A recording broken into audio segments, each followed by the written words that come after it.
In this video, I'm going to show you everything that went into making the wood and the assembly section of this particular build. If you're looking for the concrete section, that's in another video, and I'll link that in the description and in the cards if you want to check that out. If you have questions about this section or any of the other parts that are involved in this build, leave those in the comment section and I'll be happy to get to those as quickly as I can.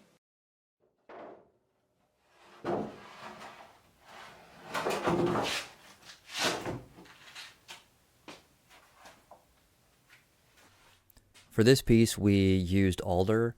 We didn't end up using Superior Alder primarily because we wanted the knots and the character that come with the knotty Alder. I haven't really found the best way to do the whole epoxy fill it, and then sand it and all that good stuff. It's kind of a pain in the ass to do, but there's not really a way around it doing it on this piece.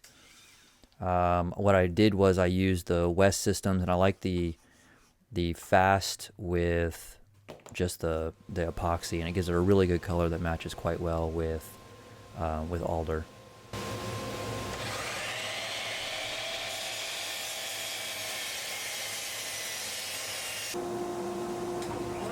Everything I'm working on right here are for the vertical legs. The process to join these to the concrete is very similar to what you would have to go through for just an all wood piece. The tolerances that you have for these pieces is going to be substantially less because you can't really shape the concrete and make changes to that after the fact. Like once it's been cast, that's the shape that you have to fit. So if you're not careful when you're making some of these pieces, you need to make sure that you slowly edge up to your final size, because if you go too quick, once the piece gets a little too small, and I have had this happen where I wasn't paying attention and I made it just a little bit too small, you have to start over. There's not really there may be some unique situations where you can get around that, but there's not really many of them. Because the stock that I wanted for the legs needed to be really, really thick, what I did was I took a 8/4 board, cut it down the middle, and then flipped it on its edge so that at least one of the sides where the two boards meet looked continuous across it.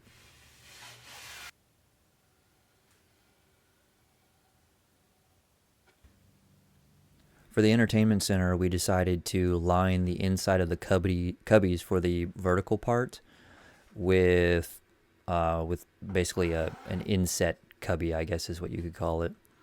This meant that we had a whole bunch of pieces that needed to be combined in order to make basically a shell, and we needed to get those pieces as well as the really, really long span that runs like the bottom shelf of the entertainment center. If you have a domino, that is going to work much better for this. I hadn't bought one when I went through and made this, so all I had was the biscuit joiner. It'll work in a pinch. Because the piece was so long, even though this didn't work out great, it really helped with putting the piece together, because this piece right here I think is 125 inches at least long. It was a really, really long piece to try and put together without dowels or biscuits or something to kind of help with that alignment.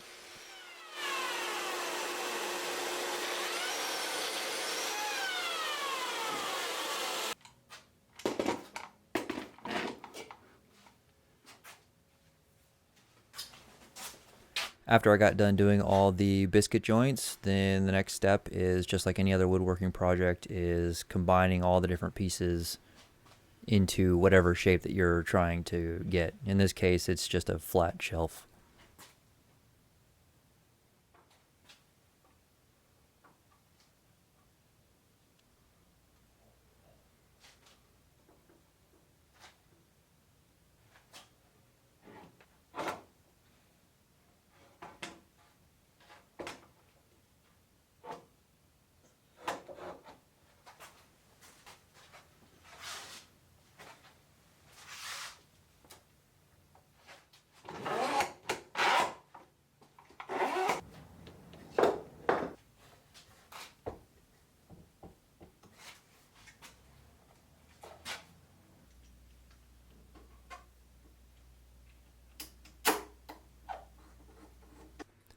One of the most accurate ways to get an exact shape that you're trying to get is almost always going to be a template of some kind. All these templates were, so we had 3 cubbies, and the top 2 cubbies had essentially a top, a bottom, 2 sides, and then a back. And those templates were taken from each cubby, just in case there was some difference between the sizes of them. Now, because this is an entertainment center, the vertical section needed to have place for consoles, DVD player, all that good stuff.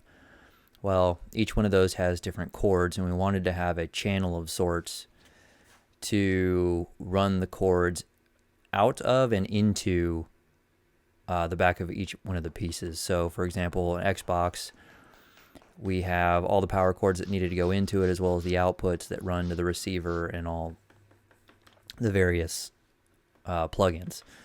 Well, what I found was I needed to put a bevel on that piece in order to give it more room to get some of those thick cords out. So this will line up with the section in the concrete and allow me to run the cords in and out, as well as a groove behind the concrete to hide all the wires vertically as they run, up or down, depending on which cubby they were going to.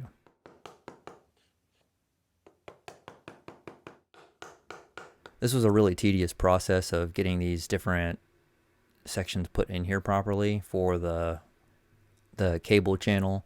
Fortunately, I only had one blowout like this, and it's a pretty simple fix. You just use CA glue. Probably shouldn't have been using my finger here, but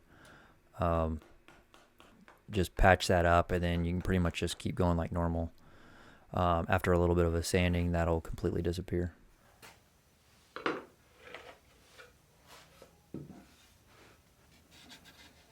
This kind of gives you an idea of how all the pieces have to fit together, and this is pretty much the same on all the pieces to get that that cable channel to come together properly.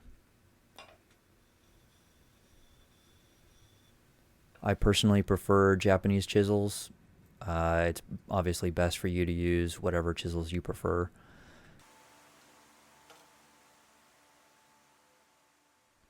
This was probably the most stressful part of the whole project, primarily because you have to take a joint that is made from one material, or the knockout for one material, and you have to pair it with the other. So conceptually it's the same as dovetails. You do your one part and then you match that part up to the next part, and you cut them to make sure that they fit together. The downside to this is I don't have the wiggle room of like patching a gap or anything like that. Like, this had to be very, very, very, very close to what it needed to be. This process is quite unforgiving. There was a lot of work that went in to get this piece just how it is, the exact size that I needed. So if I messed something up here on the joinery, you'd basically have to start all over. It's not an enjoyable not an enjoyable process. So basically all I'm doing is taking my heights and my depths, and then from each side, and each side is done independently, just in case there's something a little off from the left or the right leg. And then that is transposed onto the leg. And then from there, I get all of my areas that need to be cut out or removed, and what stays, what goes. It's a very, very time-consuming process.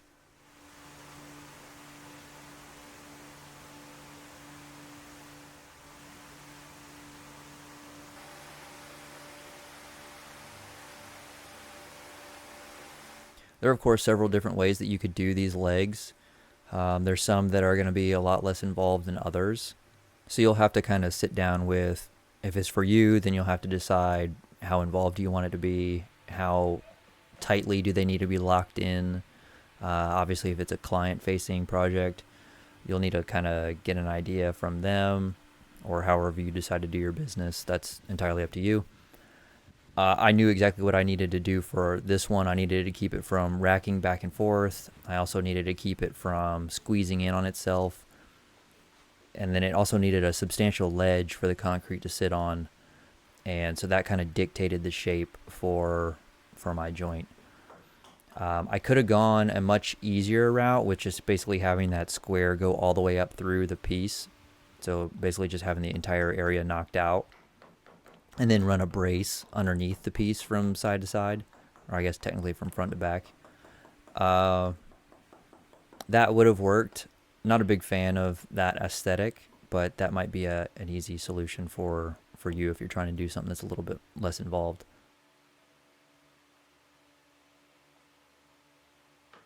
I had to test fit this several times to make sure that it would fit. It was a lot of back and forth. Definitely don't let the video fool you. This was not the first time that I tested this. I went back and forth between this and shaving sections off here and there quite a few times. For this project, I'm using Rubio Monocoat. I'm using the Pure. I really like this. It's not. I guess it's not technically a sealer, but I really, really like this finish. It's very easy to work with, and it smells amazing, which is always nice. It's probably melting my brain, but I really like this finish. I did have to be quite careful on this because this is getting finished before it's assembled. It's going to be difficult to get to some of these places after everything's assembled. It's not a very high entertainment center, so trying to squeeze in there to put sealer or whatever you're using for your finish would not be an enjoyable process. So it also helped with glue squeeze out. This kind of gives you a better idea of how the cable channel works from the Cubby standpoint. One of these Cubbies, the opening didn't end up being big enough for some of the power cords that needed to go through. So if there's one bit of advice that I would really, really recommend is check the power cords that you would use and really make sure that that's going to fit with the size channel that you're making, because that ended up being a huge headache after we got everything assembled.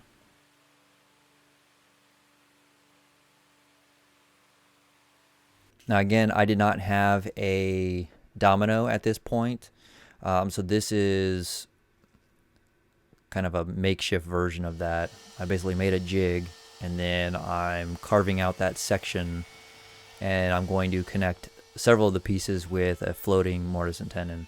I'm pretty sure is what it's called.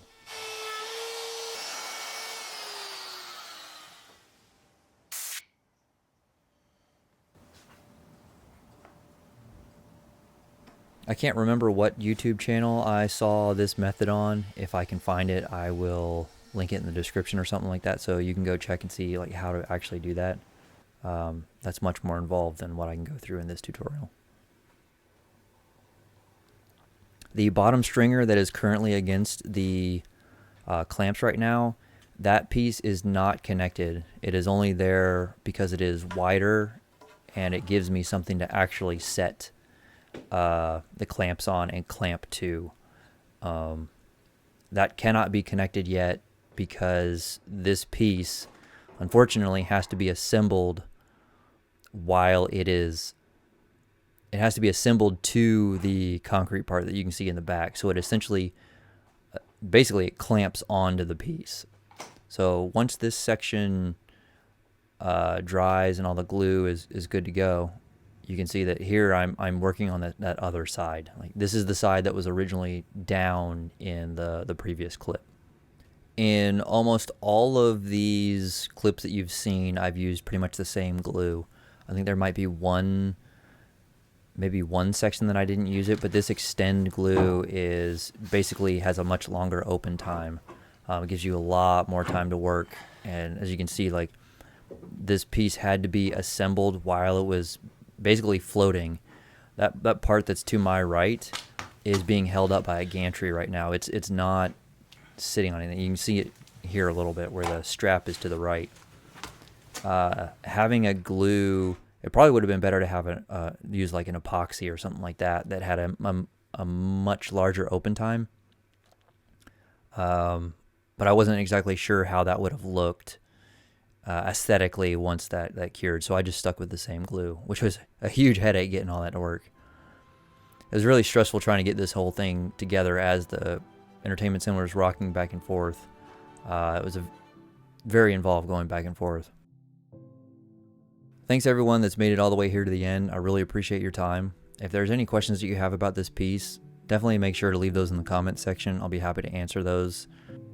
If you liked this video, subscribing and hitting that like button would be greatly appreciated.